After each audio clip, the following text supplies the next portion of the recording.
Naam bwana, katika pitapita zetu katika uchunguzi ambao tumeufanya tumegundua kwamba bwana Harmonize kweli ni genius marketing ambayo huaga anaitumia kwa ajili ya kuhakikisha kwamba project zake zinaweza kwenda kama the way ambavyo yeye amepanga ziende. Bwana Konde Boy tumeona hivi karibuni aliweka zawadi, alionyesha zawadi zake ambazo amemnunulia Kajala.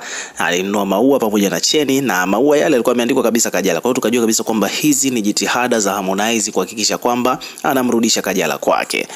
Na Kajala huko naye pia akaja akajibu kama vile amtaki Harmonize. Kwa hiyo tukawa tunahisi kwamba oho, kumbe mambo yamekuwa chembo ile, na Harmonize akaamua kuyachoma yale maua. Kwa hiyo mpaka hapo tukajua kabisa kwamba bwana, hapa drama zinaendelea kati ya Kajala na Harmonize. Harmonize anataka kurudiana na Kajala, Kajala hataki. Harmonize amemind, amechoma maua. Sasa kitu ambacho tumekuja kugundua ni kwamba kumbe bwana, hii yote ni strategy kwa ajili ya Harmonize kupromote ngoma yake mpya ambayo ameshirikiana na AY, moja kati ya malegendari katika mziki wa Bongo Flava upande wa hip hop hapa Bongo.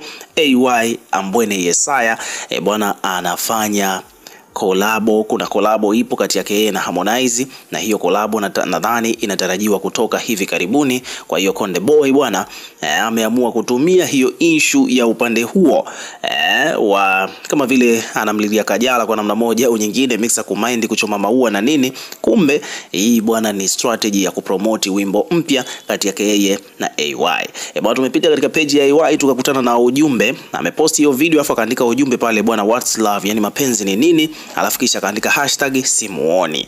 Lakini pia Harmonize akaposti kionjo cha wimbo huo, ambao wimbo huo bwana unaitwa Simuoni, na yeye mwenyewe ameposti hicho kipande ambapo wimbo huo unasikika na akiwa anachoma hayo maua, alafu hapa chini akaandika kwamba current situation. Kwa hiyo wabongo na wataalamu wa mambo wakawa wameshajua kabisa bwana, hii ni ngoma nyingine mpya na ni kionjo cha wimbo mwingine mpya, lakini huu wimbo ni mzuri kiasi kwamba watu wamesema kabisa kwamba Harmonize bwana, kama ni mapenzi anamtesa basi aendelee kuteswa, kwa sababu anatoa ngoma kali, maana hii inayokuja ni moja kati ya track kali sana. Kwa hapo kuna page hapa imekuja kufafanua kiundani zaidi. Wameandika kwamba bwana, siku ya jana Harmonize alichapisha video inayoonyesha akichoma maua na pia akaandika maneno yanayosomeka F love.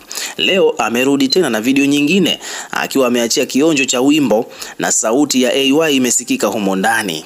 Unaona, ambapo haijajulikana nyimbo hiyo jina lake ni nini, lakini kwenye kupekua imefahamika kwamba wimbo huo unaitwa Simuoni, ni kolabo ya Harmonize na AY. Kwa hiyo hiki kinachoendelea huenda ikawa ni jinsi tu ya kupromote ngoma hiyo, na Harmonize ameamua kutumia na kucheza na akili za wabongo. Ukiwa kama mdau, weka maoni yako katika comment section, ndio tukisoma na kureplay kila comment, na pia hakikisha una subscribe kwa ajili ya kupata update zaidi.